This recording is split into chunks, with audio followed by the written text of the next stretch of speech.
I understand that you showed up at the wreck out on Talbot Road this morning. Can you tell me what you saw out there when you first arrived at the scene? When I first was aware that there was a crash out on Talbot Road, it was near 12:30 a.m.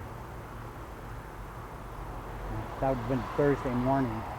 Okay, and Roger, did you go up to the car and check on the victim to see what his condition was? Yes, that's correct. I was probably the second person to actually approach the car, and at that time the other person that was at the scene, he was in a vehicle, and he got out of his vehicle and was observing the victim that was inside the automobile. Okay, now were there live power lines on the ground around the car?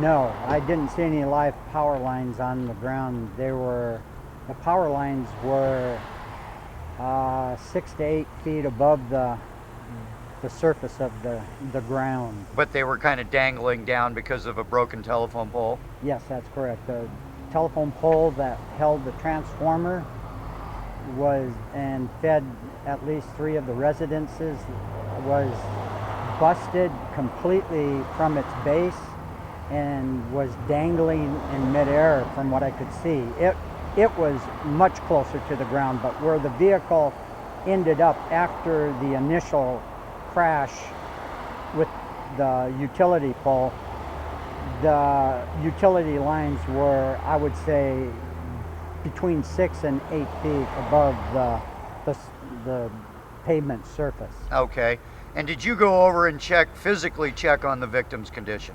Yes, I did. And did you take his pulse?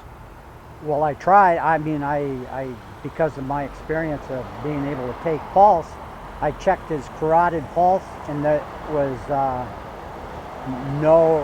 no sign of a pulse. Then I checked his wrist first to take the pulse from the wrist, because I didn't want to move his spine, and that would be moving his head so that I could take a carotid pulse.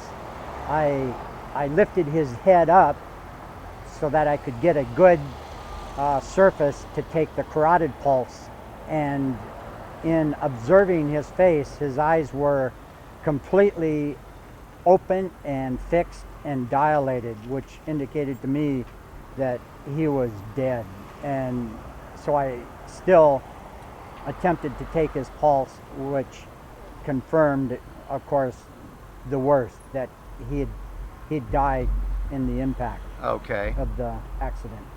Okay, now I want to take you a little farther ahead in the morning. I want to take you up to the point where you were standing in a group with some apparent friends of the victim and a couple of Marion County deputies. And at the point when I approached the scene with my camera, tell us what your thoughts of that whole thing were. What was the first observation you made as I approached with my news camera? I observed the officers, the sheriff deputies, at least one spotted you and immediately addressed your presence, which... Would you say that he addressed my presence aggressively? Oh, yes. Yes. Oh, okay. Very aggressively, to where he was ready to, I thought he was going to come up and put his hand over the lens of your camera or remove it from you. Okay, physically so remove it. Did you get the impression that he seemed angry because of the camera's presence? Oh, yes. Yes, I believe that you were not a threat, but your camera and taking pictures was something that he was totally opposed to. Didn't want any pictures taken of the crime, of the accident scene. I see. And can you, in your own judgment, see any reasonable legitimate reason for him to have taken that position? Not at all. Not at the point where he approached and confronted you. There's no logical reason why he had any purpose, because you were at at least, I would say, 100 feet from the accident scene, and there was no chance of you, unless you had a super zoom on your camera, to take a picture of the fatality of the person that died in the accident. Do you feel that's what he was attempting to stop me from doing, is getting a shot of the actual deceased victim? It was hard for me to make that judgment, since they at that time already had him covered. It appeared to me that the victim was already covered with some emergency covering, so that you weren't able to see him anyway, except the plastic that they used to cover the corpse. So, Okay. Now, so I couldn't make that. I couldn't understand why you were a problem being there. Okay, and did you witness anything about my behavior that would give him reason or cause to be concerned with my presence? Oh no, there's no reason why he should have even attempted to dialogue with you, unless the way I felt, if you were getting right up close to the accident where you could actually remove, if it were possible, the covering that they had over the dead victim in that car crash. Okay, but you and I and the deputies at the place that this all took place were, you say, at least 100 feet away I would from say the wreckage itself. 100 plus feet, yes. Okay. Now I want to take you to a little bit different point in the incident. Was there a point where one of the other bystanders ripped off his shirt and made some statements? And would you tell us a little bit about that? Well, as I observed the officer confronting you, he brought attention to the camera, and he addressed you, not only coming close to where you could come within. It was hard for me to figure out why he was confronting you, but he led the other bystanders there that were close to the deceased person to also have an attitude of not wanting you around with your camera. I see. I see. I can understand. Let's take it this direction. Do you feel that the deputy sergeant's behavior was out of line? Oh, most assuredly, it was out of line. Do you feel that it was? Do you feel that it was brought about by him losing control of his emotions? I think my judgment was that the deputy was threatened by being accountable to the moment at covering this fatality. I think he felt threatened that movie pictures being taken would be a threat to his integrity as an officer in charge. I see. And is there anything else about the whole incident that strikes you that you'd like to point out, something we haven't covered yet? Well, I was a bit concerned that when the deputy brought attention to your presence, that the two individuals, the male and female people that knew the victim that was killed in the accident, they immediately were concerned about your presence also, either by for whatever reason, but it was a violent reaction that the male person took. He stripped off his shirt and flexed his muscles to attack you and bodily remove you from the area, and I didn't see any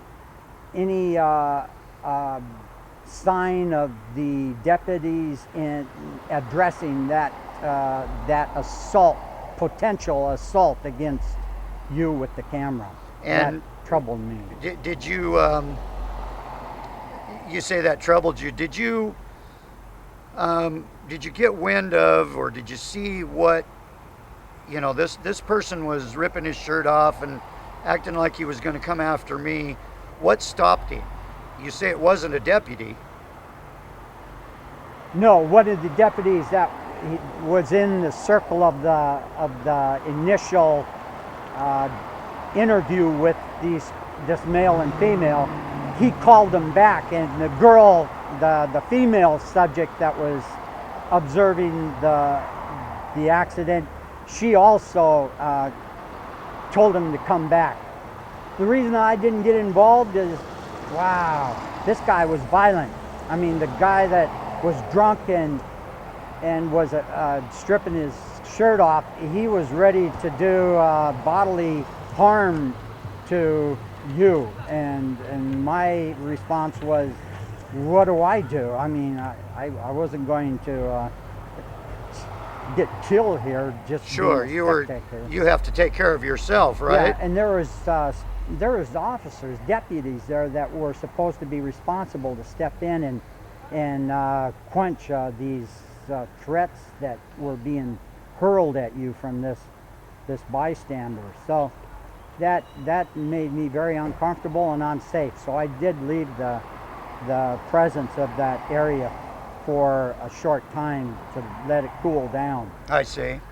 Now, I want to direct your attention to the point in time when the officer told me to, or I should say the sergeant deputy told me to get back. Did you notice whether or not I complied with his commands? You stopped, and of course I felt you were questioning whether you had the right to approach as near as other spectators that were not a part of the investigation of this accident, that you were ready to stand in the same rights that other spectators were standing. And so, that being said, you were confronted by the deputy and had to withdraw because of his inevitable taking you to jail, as he said he would do if you continued to pursue your desire to take pictures of the scene, the crash scene. Okay. And you said that at one point you leave because the whole situation is getting, to paraphrase you, the whole situation's getting a little scary, right? Scary and uncomfortable, because I don't believe in physical confrontations. And this guy that took his shirt off was ready to do you in, and I didn't see any of the deputies stepping out to stop him from coming after you, had he not, the moment, the events of the moment somewhat changed him, and he just sat there and stood there with the advice from other deputies, and the girl that was also with him told him not to get violent with you. Okay. Now, at any point, did you see the deputy step in front of my camera and shine his flashlight directly at the camera? No, but I seen him step in front of you often. Wherever you went, he kept his distance, but quarantined you off from coming closer than where you were when he first confronted you. And at that time, had another deputy put up a tape to make the area unable for you or anyone else to trespass. I see. But from what you said earlier, I'm led to understand that even as they put up the crime scene tape, they let other innocent bystanders stand on that side of the crime scene tape and continue to witness the goings-on. Certainly. I was one of the bystanders that was on the accident side of the tape, and I felt really uncomfortable at that time because of you're not being able to come in, and I was still there along with 2 or 3 other bystanders. They were not confronted to leave or step outside the tape at that time. So okay. Was it your impression, would you say it's fair to say that the crime scene tape and the other actions on the deputies were directed solely at me and to obstruct and interfere with my ability to perform my job? Absolutely, no doubt. There was perfect entrance, except for approaching the crash scene close to coming within up to the street, up to Talbot Road. No one was confronted to stand back further than that until you came, and when you appeared, they put up the tape and they put it way about 25-30 feet back of the road border of the Talbot Road, which indicated to me that this tape was for you, not for it was definitely directed towards you instead of other observers of this crash. Okay. And Roger, the last place I'd like to take you is, as a citizen of Marion County, Oregon, excuse me, I'm going to start that one over. Roger, where I'd like to take you now is, as a citizen of Marion County and of the great state of Oregon, how did you feel about the behavior you witnessed from your deputies last night or early this morning? Number one, I felt ashamed of men that were supposed to be exhibiting such control and authority, abuse that authority.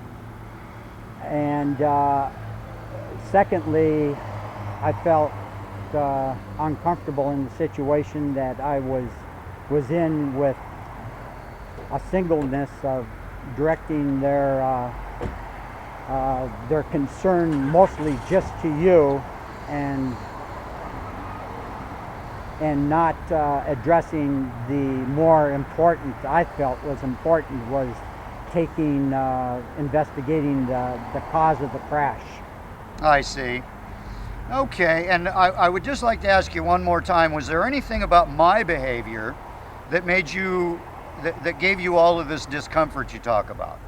No, none whatsoever.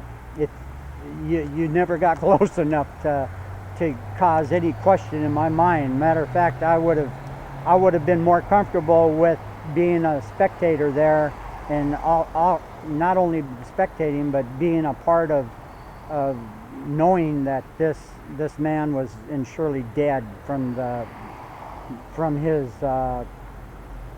crash with the utility pole, that you should have been able to come closer to show to the populace at large the consequence of reckless driving, and having a first account of observation that you were making available. I felt your rights were violated, and I was violated also, because I felt, having children myself, that this would have been a good opportunity for me to show my children, which out of 8 of them, 4 of them are drivers now with no accidents, that the seriousness of being behind the wheel of a car is more than just a toy. Sure. And that you were there to bring this type of knowledge to an ever increasing generation of